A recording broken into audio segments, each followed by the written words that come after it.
Former Special Counsel Robert Mueller spends hours on Capitol Hill answering questions from dozens of Congress members about the investigation into Russian tampering in the 2016 presidential election.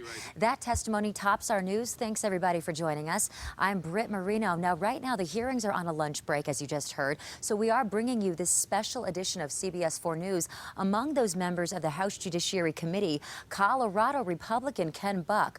Buck is a former prosecutor, and he went back to the questions about whether there was enough evidence to prosecute President Trump for obstruction of justice. Take a listen. Was there sufficient evidence to convict President Trump or anyone else with obstruction of justice? We did not make that calculation. How could you not have made the calculation with the regulation? The OLC opinion, Office of Legal Counsel, indicates that we cannot indict a sitting president. So one of the tools that a prosecutor would use is not there. Okay, but let me just stop. You made the decision on the Russian interference. You couldn't have indicted the president on that, and you made the decision on that. But when it came to obstruction, you threw a bunch of stuff up against the wall to see what would stick. Well, and that is fundamentally unfair. I would not agree to that characterization at all. What we did is provide to the Attorney General in the form of a confidential memorandum our understanding of the case. Those cases that were brought, those cases were declined, and that one case where the president cannot be charged with a crime. Okay, but could you charge the president with a crime after he left office? Yes.